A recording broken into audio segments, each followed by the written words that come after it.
Hello guys, and welcome back. I am Rabbit, and this is my playthrough of Jade Cocoon's Story of the Tamamayu. Where we left off together in the previous video, we continued making our way through the Dragonfly Forest. We picked up a treasure chest, we found a whole new minion thing called Frey, I want to say, and then we were able to finally find Kikinak, the Birdman. So after kicking his ass, he declared that we're now friends, probably so I don't completely slaughter him, and now we have the opportunity to ask him some questions, so let us start from there. So, I really want to know about the other person, but it's probably more professional for Levant to actually inquire about this, so... Oh, you mean this powder? My friend Yamu from the spider forest gave it to me. Yamu? The only thing you'll find here in the dragonfly forest is sleep spores. If you want some Calabas, why not go talk to Yamu? Ugh, so now I have to go to the other Yamu forest? and his family are very fond of rare and unusual things. So if you give them something valuable, just maybe... But I warn you, they're very greedy and won't share with you so easy. How did you get it? Oh yes, you can have this too. Without it, you can't get inside. How did he have the spider key? But at least he gave us some of the powder, so that's really nice. Alright, so let's ask about this other person that he allegedly met. What? You haven't heard of him? Well, that's odd. My young friend was bragging so much. You don't know who it is? His name is Kelmar. He is strong, Kelmar. He's my best friend. What? You're friends with him too? Oh, so it's you, the Cocoon Master he was talking about. Well now, it's a small world indeed. Kelmar has told me a lot about you. I do not trust Kelmar, guys. I really don't. No one is stronger than me, but strength does not make a powerful man. Strength alone is no match for what he has. Speaking of which, the power of man is so complicated. I just don't get it. Huh, so Kelmar's been in here before. I want to know how, because we couldn't get in without the key from Chorus. So, I don't know, like, Kelmar might be a good guy, but I'm really skeptical. Leaving already? Well, take this. It's proof of our friendship. Don't worry, you can have it. We'll be able to meet anytime you use it. You use it. I'll tell you about myself next time we meet. Well, see you later. Ocarina. Cool. Bye, Kikinak. That was so weird. The unforgiving, the greedy, and at times like a child.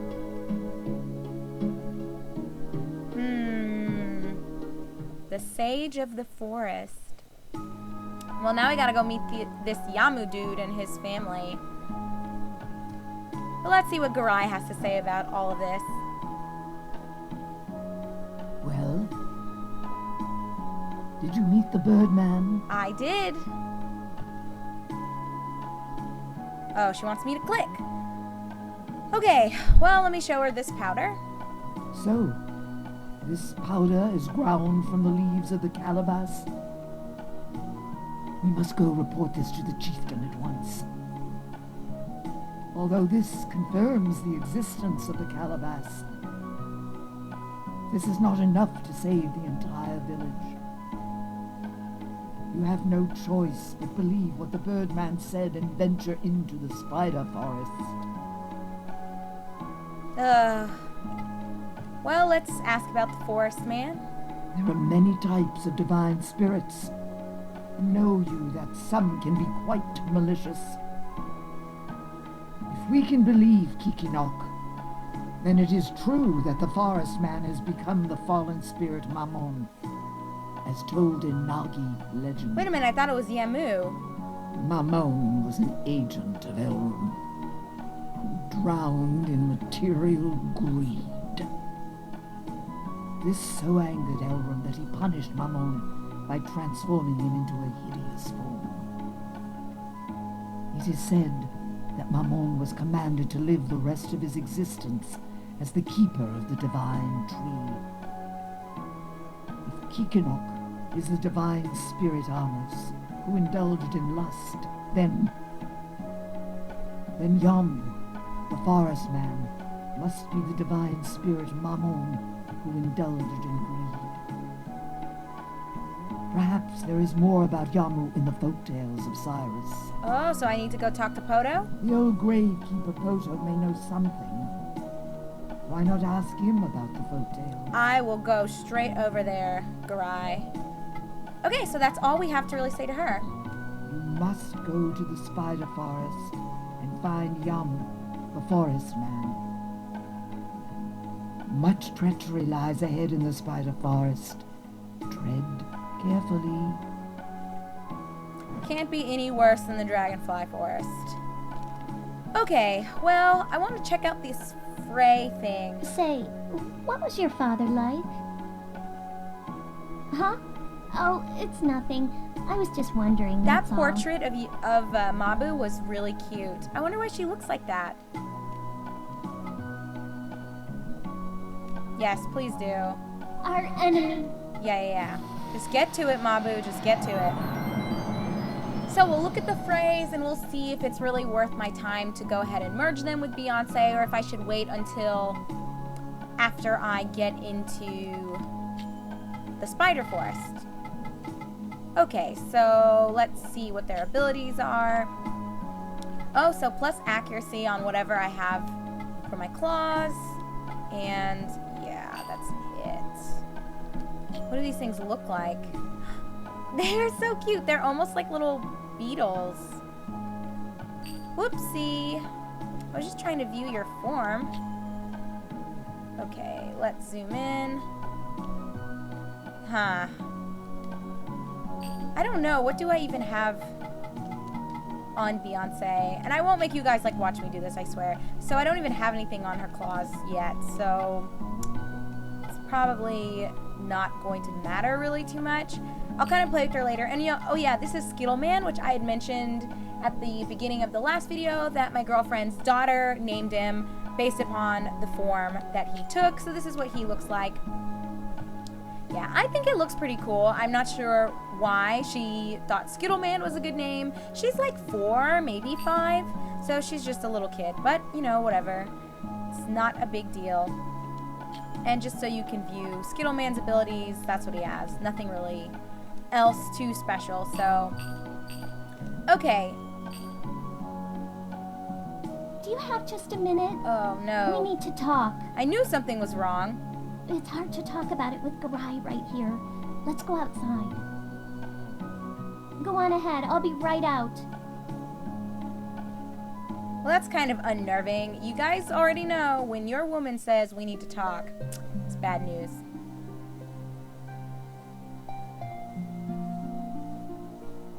I'm sorry for asking you to come out of your way.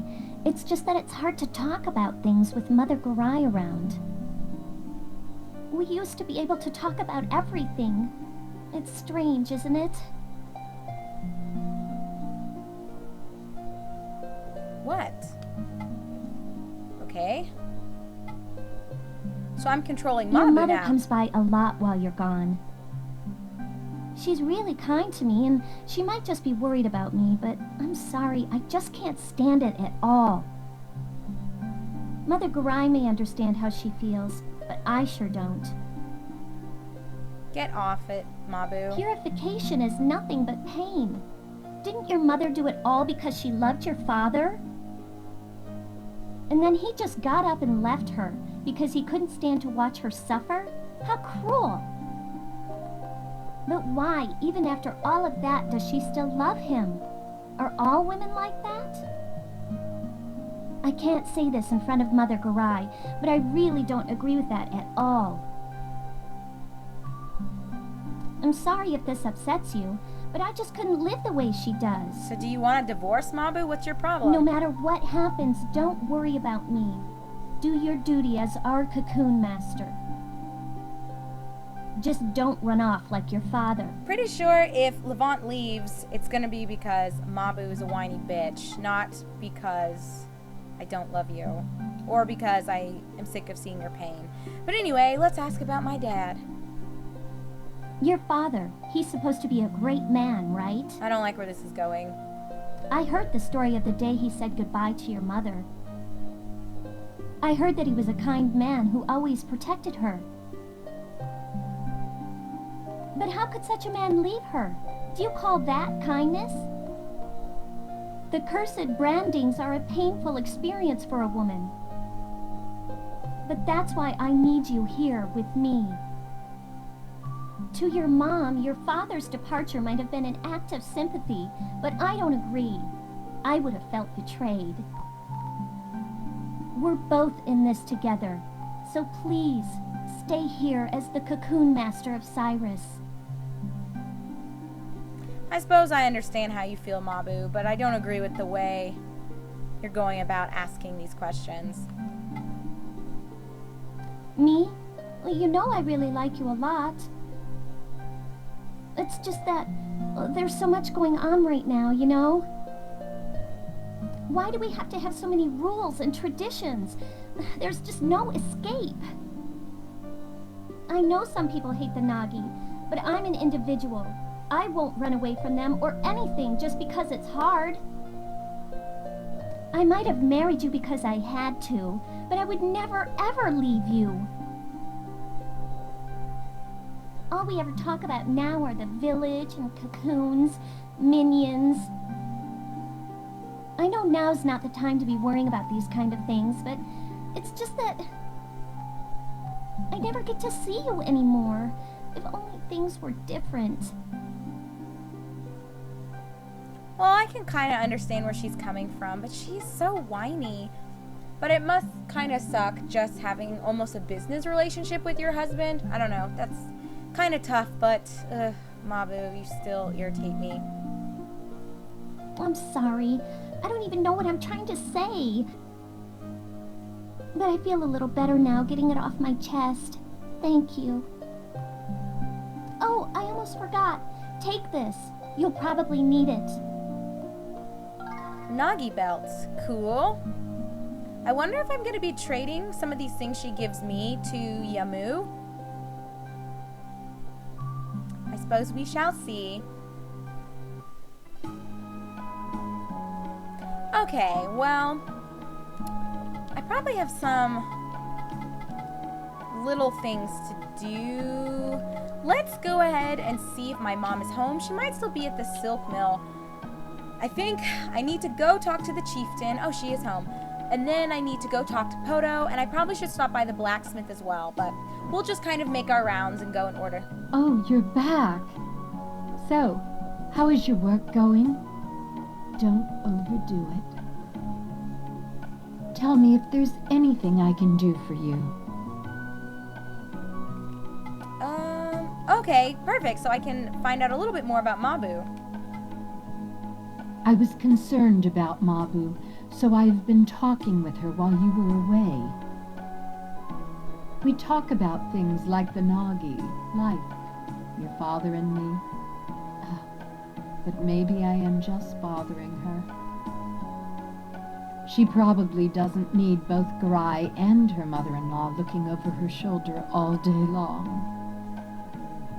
I wanted to let her know that there are many ways to express love for another. Your father and I wanted to preserve our type of love, even if it meant breaking tradition. Don't you see? In time, perhaps you and Mahbu too will understand. True purification is achieved when your two hearts come to beat as one. More than anything, I do not want your marriage to fall victim to tradition or your sense of duty. You say it, Phio, whatever the fuck your name is. I have to say, those were some true words of wisdom that I can for sure say kind of apply to my marriage as well, which is pretty non-traditional given both of our backgrounds and where we live. I have never told you about my last day with your father, have I? On that final evening, your father said to me, "No matter how long I uphold tradition as Cocoon Master and cure much evil in the world, I believe that true purification must also cure the one I love. If Elram is the true God, and the answer must lie in the forest. Once there, I shall unlock the key to true purification and will then return to your side. As a Nagi, I was raised to believe that I would never have a choice in life. I accepted my fate no matter how awful it would be. But upon hearing your father's words, a sense of peace settled upon me, the likes of which I had never felt before. Right then, I felt liberated from fate and tradition. For the first time in our lives, we are doing something for just ourselves. I will never perform another purification without your father by my side. I have decided to wait for him. Perhaps you and Mahbu will one day find true purification. Live for each other, not for anyone else. That's really sweet. Oh, my mom is so awesome. I hope you make the right choices, my son. I'll do my best, Mummy. Live for each other, not for anyone else. Okay, well, that was a lot to take in. I'm gonna go ahead and save. I probably did it not too long ago. And have we really amassed over 7 hours of playtime? That's crazy. Well, okay, guys, I'm gonna go ahead and call this video. When we come back together, we're gonna need to go and visit with the chieftain to show him what we were able to get from Kikinak, the Birdman. And then we also should go and listen to Old Man Poto tell us a little bit more about the person who dwells in the spider forest, who I think is named Mamon. I think that's what Garai said. Anyway, thank you so much for watching. I will see you guys right back here on the next video.